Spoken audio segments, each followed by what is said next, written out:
Hi ಸ್ನೇಹಿತರೆ, ಹೇಗಿದ್ದೀರಿ? ನಾವಂತೂ ತುಂಬ ಚೆನ್ನಾಗಿದ್ದೀವಿ. ತುಂಬ ದಿನದ ನಂತರ ಬ್ಲಾಗನ್ನು ಸ್ಟಾರ್ಟ್ ಮಾಡಿದ್ದೀನಿ. ಧನಲಕ್ಷ್ಮಿ ಪೂಜೆ ಮಾಡಿದ್ದೆ. ಸೊ ಅದನ್ನು ನಾನು ವಿಡಿಯೋ ಕ್ಲಿಪ್ ಮಾಡಿ ಇಟ್ಕೊಂಡಿದ್ನಲ್ಲ, ಅದು ನಿಮ್ಮ ಜೊತೆನೇ ಶೇರ್ ಮಾಡಿದ್ದೆ, ನಾನು ಹೇಗೆ ಧನಲಕ್ಷ್ಮಿ ಪೂಜೆ ಮಾಡಿದ್ದೆ ಅಂತ. ಸೊ ಇವಾಗ ನೋಡಿ, ನಾನು ಸೀರೆ ತಂದಿದ್ದೀನಿ, ಅದನ್ನು ದೇವಿ ಗುಡಿಸ್ಬೇಕಂತ ಫೋಲ್ಡ್ ಮಾಡ್ತಾ ಇದ್ದೀನಿ. ಹಾಗೆ ರಂಗೋಲಿ ಎಲ್ಲ ಬಿಡಿಸ್ತಾ ಇದ್ದೀನಿ, ಅಷ್ಟೈಶ್ವರ್ಯ ರಂಗೋಲಿ. ಸೊ ಅದ್ರ ಕೆಳಗಡೆ, ಮನೆ ಕೆಳಗಡೆನೂ ರಂಗೋಲಿನ ಹಾಕಿದ್ದೀನಿ ಚಿಕ್ಕದಾಗಿ ಸ್ನೇಹಿತರೆ. ಮೇಲ್ಗಡೆನೂ ಹಾಕಿದ್ದೀನಿ, ಕಳಸನೂ ಕೂಡಿಸ್ತೀವಲ್ಲ ಅದಕ್ಕೋಸ್ಕರ. ಇವಾಗ ನೋಡಿ, ನಾನು ಸೀರೆ ಎಲ್ಲ ರಂಗೋಲಿ ಹಾಕಿ ಕಳಸ ಪ್ರತಿಷ್ಠಾಪನೆ ಮಾಡಿಸಿಂದ್ರ ಇವಾಗ ಸೀರೆ ನೋಡಿಸ್ತಾ ಇದ್ದೀನಿ. ಎಲ್ಲ ರೆಡಿ ಆದ ಬಗ್ಗೆ ಮತ್ತೆ ನಿಮಗೆ ತೋರಿಸ್ತಾ ಇದ್ದೀನಿ, ಯಾಕೆ ಅಂದರೆ ತುಂಬ ಲಾಂಗ್ ವಿಡಿಯೋ ಆಗುತ್ತೆ. ಸೊ ನಾನು ಪೂಜೆ ಹೇಗೆ ಮಾಡಿದೆ ಅಂತ ಅದಕ್ಕೋಸ್ಕರ ವಿಡಿಯೋನ ಶೇರ್ ಮಾಡ್ತಾ ಇದ್ದೀನಿ. ನೋಡಿ, ಇಷ್ಟ ಆದರೆ ಲೈಕ್ ಮಾಡಿ, ಶೇರ್ ಮಾಡಿ, ಕಮೆಂಟ್ ಮಾಡಿ, ಹಾಗೆ ಸಬ್ಸ್ಕ್ರೈಬ್ ಮಾಡ್ಕೊಳ್ಳಿ ಸ್ನೇಹಿತರೆ. ಹೊಸದಾಗಿ ಯಾರಾದರೂ ನೋಡ್ತಾ ಇದ್ದರೆ ಅವ್ರಿಗೆ ಮಾತ್ರ. ಸೊ ನೋಡಿ,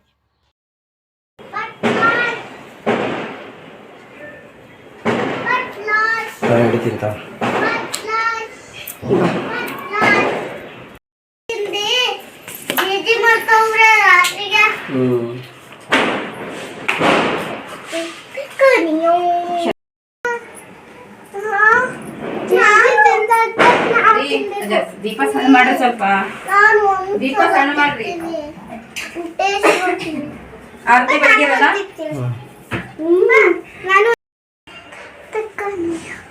ವಿಡಿಯೋ ಮಾಡತ್ತೀರಿ, ಜಲ್ದಿ ಇದು ಮಾಡಿ.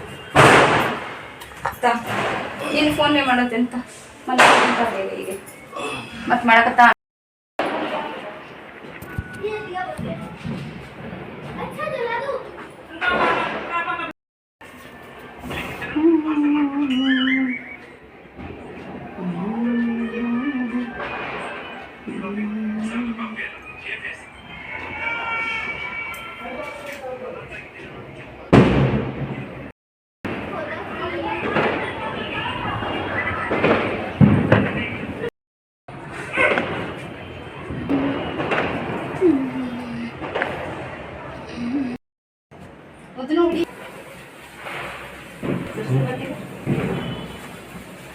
ನೀವು ಬರ ಈ ಕಡೆ ನೋಡಿ.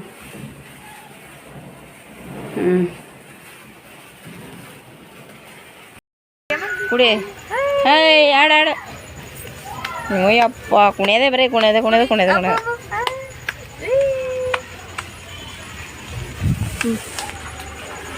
ಆಡ ಆಡ ನಿಮ್ಮ ಮಮ್ಮಿ ಜೊತೆ. ಇದು ಪಪ್ಪ ಕಳಿಸಿದ್ರು.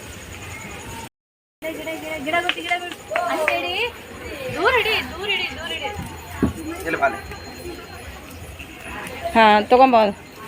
ಗುಬ್ಬಿಗೆ ತೊಗೊಂಬ ಸರಿ, ಗುಬ್ಬಿ ತೊಗೊಂಬ, ಹಂಗೆ ಸರಿ.